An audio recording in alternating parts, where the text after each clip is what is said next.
So interesting. One, he speaks to PM in English or broken Hindi. PM and Amit Shah communicate in the same way.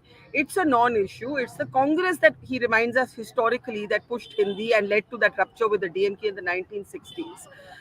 How do you read his comments? He seems to have a very clear-headed understanding of where to go from here, Yashwant.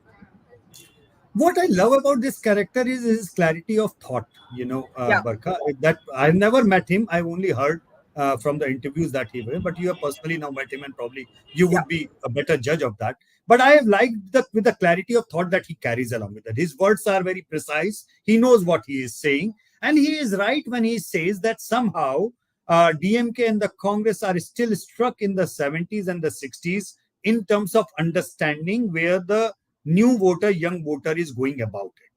And I can tell you with the, with a little bit of amusement that suppose hypothetically, if Mr. Stalin would have been chosen as the prime ministerial face of India alliance, by now, Barkha, we would have been watching Mr. Stalin using a teleprompter and try to address a rally in Balia speaking Bhojpuri. Forget about Hindi.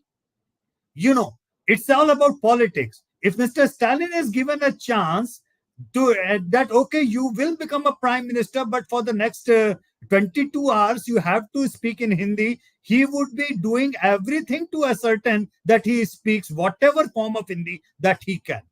And similarly, I can tell you that if Mamta Didi is given a chance that, okay, you are the prime ministerial candidate and you have to campaign in Tamil, she would do that no matter how she would have tried. But the thing is that what a serious point which I'm trying to make is that when Mr. H.D. Devagowda became the prime minister, he with all sincerity was taking Hindi lessons. Because when you are doing that politics, you have to do the politics in the local language because politics is local.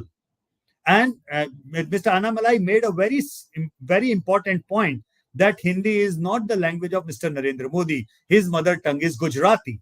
So, all said and done, I think in our data, we have tried to capture this multiple times in the young generation, in the generation which is voting, and it's important for them. Hindi versus Tamil is never the issue.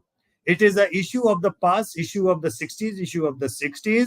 And if somebody says that upfront, I think he or she will carry the traction of the younger voters in Tamil Nadu. And another, by the way, when I mentioned the younger voters, I think I genuinely believe that one of the key things that Mr. Annamalai represents, that he was a self-made man. He cracked the examination, became an officer, and he is a young guy with no legacy of the family whatsoever.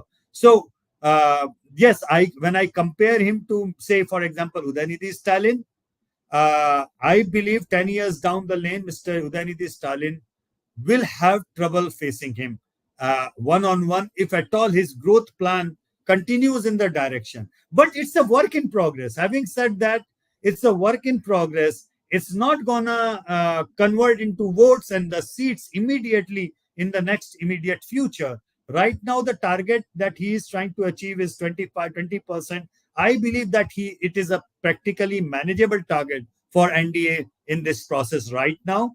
30% or 20%, 25% in the next election depends on how they tackle whatever they are getting right now in the war of narrative that they are the default opposition, the way they were dealing in West Bengal with Shubhendu Adhikari in the front. Can they do the same thing with Annamalai in the front? That is something which is a work in progress. But he is level-headed. That's what I feel from the interaction which you have shown so far. Absolutely level-headed. And in fact, I asked him, use one word to describe yourself, and he said straightforward. He said that's the word I'd use to describe myself. So that full interview is a very interesting interview. Now, Yashwant, I know you're in a hurry, so we're going to switch in a moment to All India. But one of the findings of your survey, if Tamil Nadu goes according to what you predict, is that the DMK will then be possibly the third largest party in the Lok Sabha. Now, that gives it a kind of clout. Well, that's very much possible. Yeah. Reason being, you remember 1984 election when BJP famously reduced to 2 seats, even though Yeah. it was the second largest party in terms of vote share after Congress.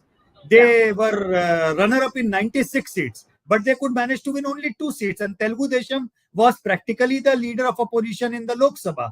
So these things actually matter. Congress is still the second largest party. So the third largest party tag will come down to either Mamata Banerjee or Mr. Stalin, whichever way you look at it.